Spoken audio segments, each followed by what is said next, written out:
Ryder Cup history has never lacked emotion, but some moments have gone beyond defeat into outright humiliation, like Ricky Fowler in 2023. With the Ryder Cup on the line, he stood on the 16th hole at Marco Simone, needing to hang on. He hit into the water, then scrambled for par, only to concede a short putt to Tommy Fleetwood, handing Europe the victory without a fight. Viewers were stunned. Why give up the cup so easily? That moment is now etched into Ryder Cup infamy. Twice of course loaded the awardings after the match comes to a conclusion, but he knows the significance of that. But this wasn't the first time a veteran lost his cool. Back in 1987, Ben Crenshaw, the Southern gentleman of golf, did the unthinkable. After a frustrating hole at Muirfield Village, he smashed a nut on the ground with his putter and broke it in half. Unable to replace it mid-round, he was forced to putt with a 1-iron. Yes, a 1-iron. The image of Crenshaw crouching over the green with a long iron became a symbol of how even golf's calmest pros can snap under Ryder Cup pressure. Eamon Darcy now for the win. The one-up victory, and the Europeans' lead is back to 2, 13-11. And who could forget Hal Irwin in 1991? At Kiowa Island, his tee shot flew toward the dunes, only to miraculously bounce back onto the fairway. It was a lucky break. But then, he chunked his next shot and blew the hole. Some say a spectator might have helped the ball back into play, but it didn't matter. He couldn't convert the gift. Even in a year the U.S. won, Irwin's misfire stood out as a moment of embarrassment. Out of the bunker at 15 to save par.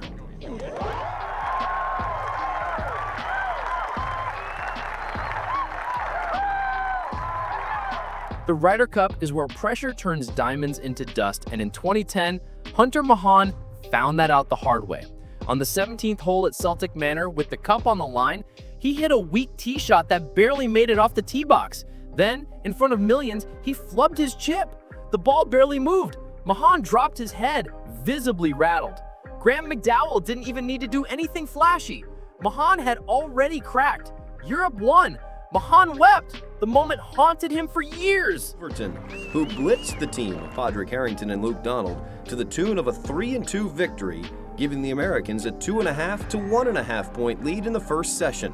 But then there was Matt Kuchar in 2012. Facing a tough line near the trees, he tried a miracle shot instead of playing it safe. The ball smacked a tree trunk and ricocheted backwards, even deeper into trouble. The crowd groaned and commentators questioned his decision-making.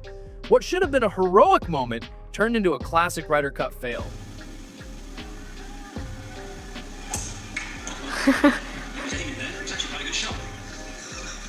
But perhaps no ending stung as much as Phil Mickelson's final Ryder Cup moment in 2018. On the 16th hole at Le Golf National, his ball found the water. Europe was already dominating. Phil simply removed his hat and conceded the match. For a legend of the game, it was a quiet, anticlimactic exit, and fans felt the pain of watching a hero's last bow come with a splash and a handshake. It's official. It's official. Europe has the Ryder Cup back. And it's appropriate that Molinari is the guy to officially get it done. Sometimes the most humiliating moments aren't just about swings, they're about decisions. Rory McIlroy knows this firsthand. In 2018, facing Justin Thomas on the 18th hole, Rory hit into a steep bunker, then into the water. He didn't even make it to the green before conceding. But that wasn't the only time Rory made headlines. In 2012, he nearly missed his tee time due to a time zone mix-up. A police escort rushed him to the course. He arrived 12 minutes before the match, barely warmed up. Miraculously, he won, but not before becoming the punchline of Ryder Cup memes.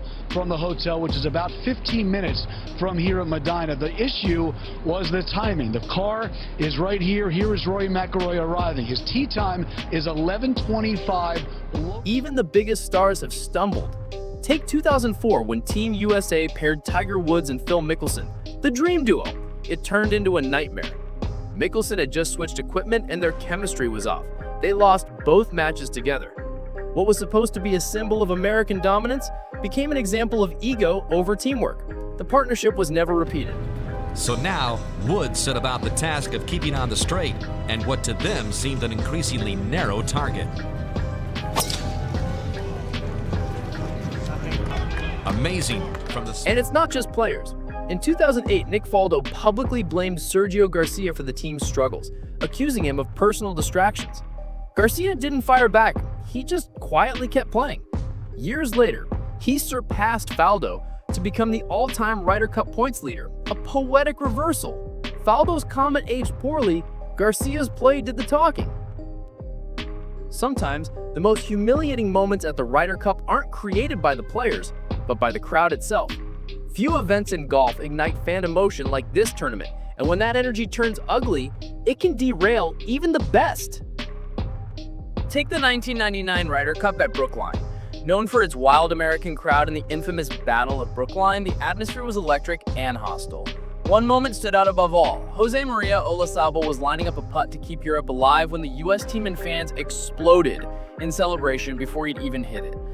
Justin Leonard had drained a monster putt to take the lead, and suddenly the green was stormed by players, wives, caddies, all before Olazabal had even putted. He missed. And while it secured an incredible US comeback, the sportsmanship, or lack of it, sparked global outrage. The European team was furious. Commentators called it classless. Even years later, the incident is viewed as one of the most disrespectful endings in Ryder Cup history. But that wasn't the only time fans crossed the line. In 2016 at Hazeltine, Rory McIlroy silenced a heckler with a thunderous birdie putt, and a scream so loud it echoed across the fairways. But before that, fans have been taunting European players for hours, yelling insults, questioning their focus, even mocking their families. At one point, a fan was ejected after confronting Rory directly. The Ryder Cup has passion, yes, but sometimes that passion becomes poison. Then there was the 2002 Ryder Cup at the Belfry, where Colin Montgomerie was jeered relentlessly by American fans for his slow play and weight. His father, watching in the stands, was reportedly reduced to tears. European captain Sam Torrance publicly condemned the fans' behavior, calling it disgraceful. It reminded everyone that while competition is fierce, decency matters, and humiliation can come from more than a missed putt. Even in recent years, social media has amplified the cruelty. When Bryson DeChambeau struggled during the 2021 Ryder Cup at Whistling Straits, the online commentary became relentless. His quirky style and public feud with Brooks Koepka already made him a target. But during the event, fans took it further, mocking his warm-ups, his gear, his personality. One viral meme read, "Bryson's golf game needs as much science as his swing." Humiliation doesn't just happen on the course anymore. It follows players off it and lingers long after. The Ryder Cup is about national pride, but it's also a pressure cooker. Every swing, every decision, every comment is magnified. For every heroic shot, there's a moment of shame waiting to join the history books.